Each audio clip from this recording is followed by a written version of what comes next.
A 1920 family portrait shows 5 faces. 4 of them make perfect sense. The 5th should have been impossible. The basement archive of the Greenwood County Historical Society smells of old paper and dust. James Mitchell, a 38-year-old genealogist from Chicago, has spent the morning working through a leather-bound ledger of 1920s Mississippi property transfers, routine research for a client. Nothing unusual. At 4:30, with the archive closing soon, he reaches for one last box. Miscellaneous personal effects, 1918-1925. Wrapped in tissue paper inside, he finds a stack of photographs, damaged by time and humidity. Then he sees it. One photograph is remarkably preserved, mounted on thick cardboard. The studio stamp reads Crawford Photography, Greenwood, Mississippi, March 1920. A formal family portrait. A black couple sits at the center, dignified in their finest clothes, the man in a pressed dark suit. Steady and proud, the woman's hands folded gracefully in her lap, her eyes meeting the camera with quiet strength. 2 girls, around 8 and 10, stand beside them in white dresses, ribbons in their carefully braided hair. Between the girls stands a 3rd child, a boy of about 6. His skin is pale. His hair is light brown and wavy. Even in sepia, his eyes are clearly light-colored. The boy is unmistakably white. James leans closer.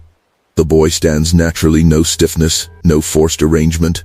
The man's hand rests on his shoulder the same way it might rest on either daughter's. He belongs there. James turns the photograph over. In faded pencil, Samuel, Clara, Ruth, Dorothy, and Thomas. March 14, 1920, he photographs it with his phone and copies the names into his notebook, his mind already racing. In Jim Crow, Mississippi, in 1920, a black family photographed with a white child wasn't just unusual. It was dangerous, potentially deadly. He finds the archivist, an elderly woman named Mrs. Patterson, and shows her the photograph. Something flickers across her face, recognition, maybe memory. That would be Samuel and Clara Johnson, she says quietly.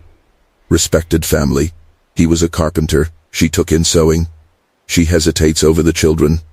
I've heard stories, old ones, the kind people don't tell anymore. She glances at the clock. If you want to understand this, talk to Evelyn Price. 93 years old, lives at Magnolia Gardens. Her mother knew the Johnsons. She lets James keep the photograph. Nobody's claimed it in decades. Maybe it's time someone worked out what it means. Walking to his car, James studies the 5 faces once more.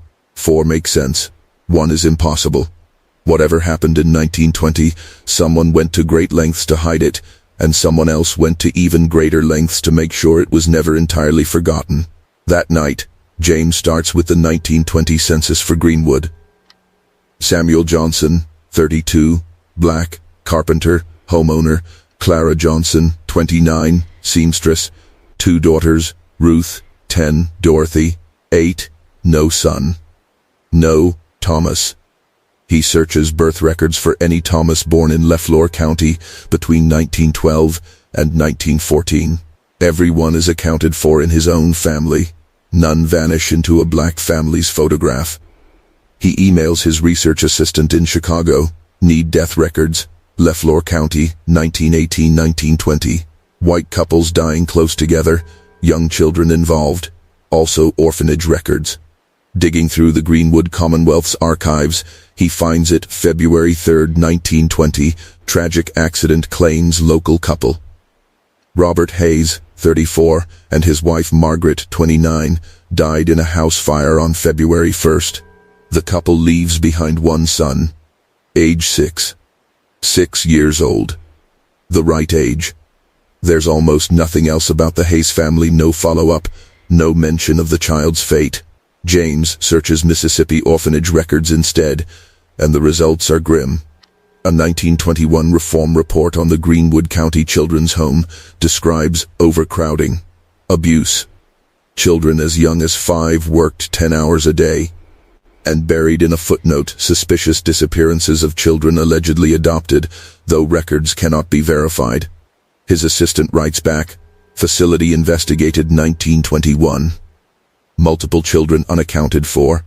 Director claimed adoptions with no paperwork. No charges filed. Shut down 1923. Records incomplete. James lays out the timeline. February 1st, the Hayes fire. February 3rd, the newspaper report of an orphaned 6-year-old son. March 14th, the Johnson family photograph with a white boy named Thomas. 6 weeks between the fire and the photograph. He studies the image again, Samuel's protective hand on the boy's shoulder. Clara's steady gaze. He finds the Johnson property record, 412 Elm Street, purchased 1918. As midnight approaches, James makes a promise to those 5 faces. He'll find out what happened. He'll find Thomas's descendants, if any exist, and tell them the truth whatever it takes. Magnolia Gardens sits beneath old oak trees hung with Spanish moss. James arrives at 10 the next morning with the photograph and a voice recorder. Evelyn Price waits in the sunroom, small, sharp-eyed behind wire-rimmed glasses. "You're the genealogist," she says. "Sit. My knees don't work anymore, but my memory does just fine."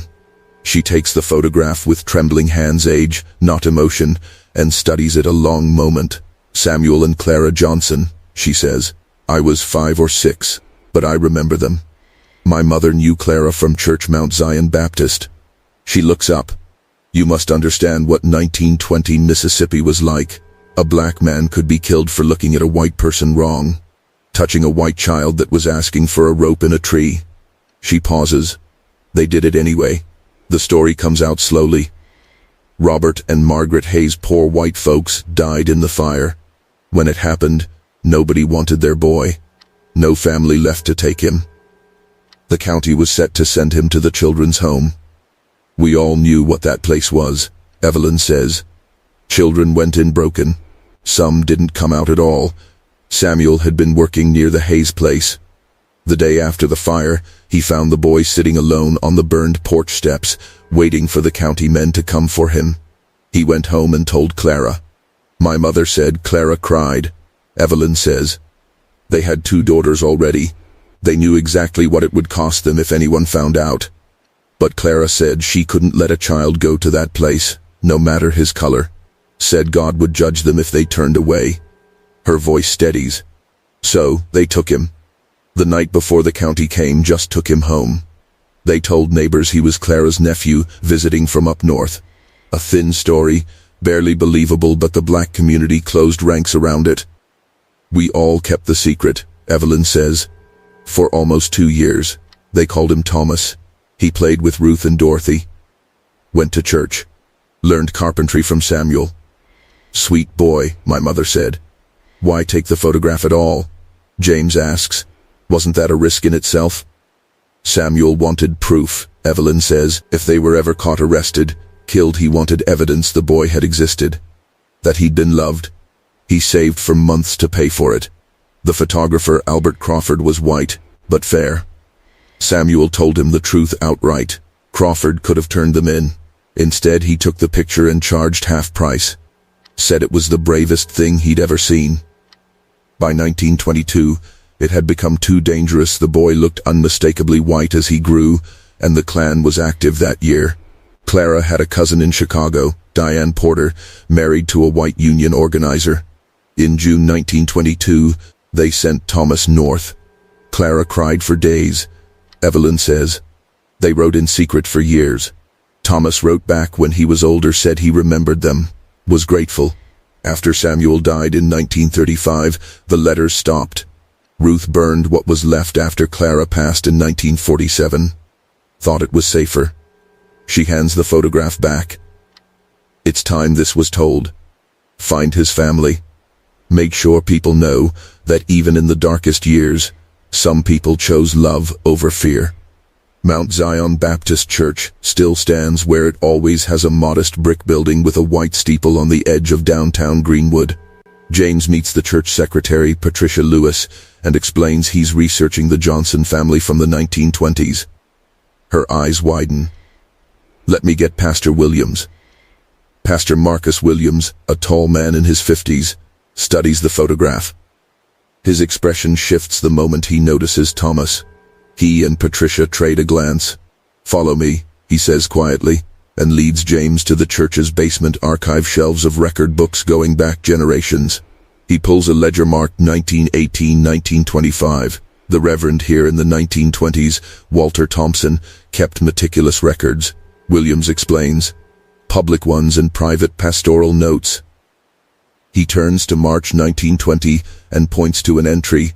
Samuel and Clara Johnson, with daughters Ruth and Dorothy, and Thomas, age 6, taken in as a ward of the household.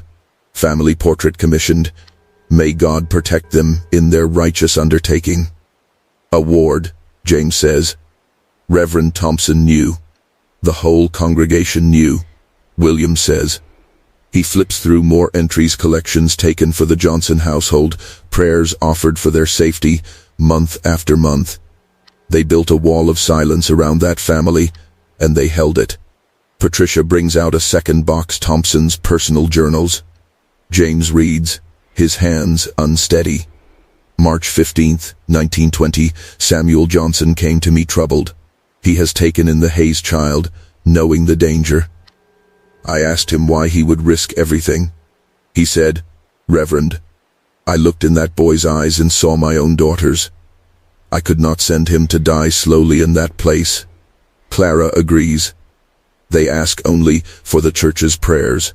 I give them my blessing and my silence. June 1921. The boy Thomas thrives with the Johnsons. He calls them Mama and Papa. He does not yet know that his skin is supposed to matter to the world, only that he is loved. This is what Christianity truly means. May 1922. Clara weeps. They must send Thomas north. Too dangerous now. The clan marches openly. I pray God protects this child and remembers this family's sacrifice. Then Williams opens a small wooden box and takes out a fragile envelope never opened, kept with the Reverend's own effects. Inside is a letter dated July 1922 in careful childish handwriting. Dear Reverend Thompson, Mama Diane says I should write to say I arrived safe. I miss Mama Clara and Papa Samuel and Ruth and Dorothy very much. Mama Diane is kind, and Uncle James too. They say I can go to school here. I will never forget my family in Greenwood. Please tell them I love them. Thomas James is crying by the time he finishes reading. So is the pastor. This stays in our archive, Williams says. But you have my permission to tell the story. The world needs to know what Samuel and Clara Johnson did. Back in Chicago, James traces Diane Porter through the 1920 census, a black woman married to a white man on the South Side. He finds her, Diane Porter, 26, married to James Porter, 29, a union organizer, at 4773 South Indiana Avenue. By 1930, the household includes 2 children of their own and a third, listed as nephew, Thomas Hayes, 16, hiding in plain sight. The trail forward is thin but traceable. A 1935 marriage license, Thomas Hayes to Anna Schmidt. His occupation carpenter like Samuel. Death records show Thomas died in 1987 in Evanston, Illinois, at 73, Anna, in 1995. They'd had 3 children, Robert, born 1937, Margaret, born 1939, and Elizabeth, born 1942. 3 children, likely with children and grandchildren of their own people who may know nothing about where their family truly came from. James follows Robert first. He finds an obituary. Robert Hayes died at 78, survived by his wife and 3 children, Michael, Jennifer, and Thomas Hayes Jr., named for his grandfather. A public Facebook profile turns up. A Chicago high school history teacher posts about racial justice. Photos from a recent trip to Mississippi's civil rights sites. A history teacher, researching the very history his own family had lived without knowing it. James writes carefully, Mr. Hayes, my name is James Mitchell. I've uncovered information about your grandfather that I believe your family doesn't know. It's an extraordinary story, and I can document all of it. Would you be willing to meet? 2 days later, Thomas Hayes Jr. replies, His grandfather rarely spoke of his childhood, just that his parents died young, and relatives in Chicago raised him. He's intrigued. They agree to meet at a downtown cafe. James arrives early with a folder of everything: the photograph, Evelyn's testimony, the church records, the newspaper clipping about the fire. Thomas Hayes Jr. arrives on time, late 40s, graying, an open face. "I'll be honest," he says, sitting down. "I'm skeptical, but curious." James slides the photograph across the table. "This is your grandfather. Age 6, March 1920, Greenwood, Mississippi." Thomas stares. This is a black family." James tells him everything: in order, the fire, the orphanage, Samuel finding him on the porch steps, the 2 years in hiding, the journey north. Thomas listens without interrupting, his face changing with every new piece. When James finishes, the silence stretches long. "He never told us," Thomas finally says, his voice thick. "Why wouldn't he tell us?" "Maybe shame," James offers gently. "Maybe protection. Even decades later, this could have brought trouble to people he loved." Or maybe he pauses. "Maybe it hurt too much. He lost his birth parents in a fire, and then lost the family that saved him, all before he turned 9. That's a lot of loss for one child to carry." Thomas reaches for the photograph, studying every detail: Samuel's hand on the boy's shoulder, Clara's steady gaze. "They saved him," he whispers. "Which means they saved all of us. My father, me, my children. None of us exist without what they did." "That's right. Are there Johnson descendants?" "I believe so. I wanted to find you first." Thomas sets the photograph down carefully. "I need to tell my family, and I want to find theirs. I want to thank them somehow for what their ancestors did." James turns to Ruth and Dorothy Johnson's lines next. Ruth's trail leads to a surprising place. In 1933, she married William Crawford, son of Albert Crawford, the very photographer who'd taken the 1920 portrait. Their line runs forward through a daughter, Clara Crawford, who married Jerome Washington and moved to Memphis, and her daughter, Ruth Washington, 63, a retired teacher active in her church and in civil rights history circles online. James reaches out. Ruth Washington writes back within hours: "My grandmother told me stories when I was young, something secret her parents did, something brave. She said I'd understand when I was older. She died before she could tell me." Is this about that? On a video call, James lays it all out. Ruth listens with her hand over her mouth. "They saved a white child," she says, "in Mississippi, in 1920. Oh my Lord." Her grandmother Ruth had been 10 when Thomas arrived, old enough to remember everything, though she'd never shared the details. She just said her parents did something dangerous and good. Something that showed what real Christianity meant. James tells her about Thomas Hayes Jr. "He wants to meet you," he says. "He wants to thank your family." 100 years later, Ruth says softly, "The family's coming back together. If you're willing, of course I'm willing. I think my grandmother wanted this told." Dorothy's line turns out to be closer to home than James expects. She'd married Marcus Lewis in 1935 and stayed in Greenwood her whole life, raising 5 children. One of them, Patricia Lewis, born in 1945, still lived in the community, and James stops cold when the name registers. Patricia Lewis, the church secretary he'd met on his very first visit to Mount Zion. Her son, Pastor Marcus Williams, the man who'd opened the archive for him, was Dorothy Johnson's own great-grandson. James calls the church immediately. "You knew," he says. "You're Dorothy's family." "I am," Williams confirms. "My grandmother told my mother everything before she died. My mother told me." We've been waiting for someone to piece it all together, someone from outside who could verify it independently so it wouldn't just read as family legend. You did that. 3 months later, on a warm Saturday in June, 2 families gather at Mount Zion Baptist Church. Ruth Washington arrives from Memphis with her children and grandchildren. Pastor Williams brings his extended family, nearly 30 Johnson descendants in total. Thomas Hayes Jr. arrives with 23 of his own siblings, children, cousins, nieces and nephews. every one of them carrying the blood of the boy Samuel and Clara Johnson saved. The sanctuary is full. No media, this is private. The 1920 photograph is displayed on a screen at the front. Thomas Hayes Jr. speaks first, his voice unsteady. I'm standing here because of an act of extraordinary courage. My grandfather lost his parents in a fire at 6 years old. He should have gone to an orphanage where he likely wouldn't have survived. Instead, two people who owed him nothing, who had everything to lose, took him in. He looks toward the Johnson descendants. They weren't rich. They weren't powerful. They were a black family in Jim Crow, Mississippi, which meant they lived every day under threat. And they took that risk anyway. He steps down to Ruth Washington and embraces her. Around the room, there isn't a dry eye. Pastor Williams speaks next. My great-grandparents were ordinary people who did an extraordinary thing. They saw a child in danger and answered with love, despite the risk. That's the whole of this story. He nods toward the screen. This photograph was taken as evidence proof that Thomas existed and was loved. Samuel knew it was dangerous to document what they'd done.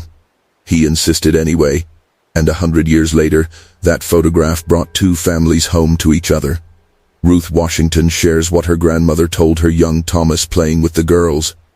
Learning to measure wood from Samuel, Clara singing to him in the garden. He was shy, at first, she says, grieving, but slowly he came back to himself. They loved him like their own. Her voice catches, and when they had to let him go, my grandmother said her mother cried for weeks. Clara never stopped wondering if he was safe. Then Thomas Hayes Jr. lifts a small wooden box. When my grandfather died, we found this in his attic. We never understood what it meant. Inside is a hand-carved wooden horse, worn smooth by decades of handling a tiny SJ cut into its base. Samuel Johnson made this for him. He kept it his whole life, 73 years. He places it in Pastor Williams's hands. This belongs with your family's history. Proof he never forgot them, same as they never forgot him. The two families mingle for hours, strangers by blood but bound by something sturdier than genetics. The story leaks. Too many people know by now, and reporters descend on Greenwood. At a press conference outside the church, Thomas Hayes Jr. tells it plainly: the fire, the orphanage, the Johnsons, the risk. Today our families reunited to honor that act of courage, he says, holding up the photograph. Samuel and Clara Johnson wanted the world to know they'd love this boy, whatever it cost them. 100 years later the world finally knows. It goes viral within days. Alongside the outpouring, there's pushback. Some ask why the story centers a black family saving a white child, when so many black children needed saving and never got it. Pastor Williams meets the question directly in every interview. This doesn't erase anyone else's struggle. My grandmother and great-aunt lived under the same racism their whole lives. Samuel and Clara knew oppression intimately. That's what makes the choice so remarkable. Despite everything they'd suffered, they chose to save a child who'd grow up with privileges they'd never have. That's not a story that says racism didn't matter. It's proof that their humanity went further than it did. I grew up with every advantage that whiteness brings in this country, Thomas Hayes Jr. adds. None of us would exist without a black family's courage. That's a debt we can't repay, but we can honor it by working against the very system that made their choice so dangerous in the first place. The families establish a foundation in Samuel and Clara's names, funding scholarships for foster children and child welfare reform. The photograph is donated to the National Museum of African American History and Culture. James writes a book, splitting proceeds between both families. The house at 412 Elm Street is restored as a small museum and education center. Mount Zion becomes something of a pilgrimage site. 5 years later, the families gather again, this time for a wedding. Thomas Hayes Jr.'s daughter, Sarah, marries Marcus Williams III, Pastor Williams' grandson, at Mount Zion. Beneath photographs spanning a century, Samuel and Clara with young Thomas in 1920, Thomas as a grown man with his own family, generations of Johnsons and Hayeses, and now this. Love brought us together twice, Marcus says in his vows. First in 1920, when my great-great-grandparents saved Sarah's great-grandfather. And now when we choose each other, we carry their legacy forward. Ruth Washington, 68 now, dances at the reception with descendants of both families, the old lines between them worn thin by shared history. James Mitchell, in his mid-40s, watches from the edge of the room, his greatest satisfaction not in uncovering the past, but in seeing it healed. "You gave us back our history," Ruth tells him. "We knew Samuel and Clara were special. We just didn't know how much." That night, Sarah and Marcus visit Samuel and Clara's graves in the church cemetery, the headstones restored, flowers planted by descendants who return every season to tend them. "We're naming our first child after them," Sarah says. "Samuel, if it's a boy. Clara, if it's a girl. So the names keep going," Marcus says. "So they're never forgotten." They stand there a while, under the same Mississippi sky that watched over a young couple and 3 children a century ago, Samuel and Clara Johnson, who asked for nothing, expected no reward, and did what they did simply because a child needed help, and love demanded an answer. Their names are part of the record now. Their courage outlived them, carried forward in every life that exists, because they chose it.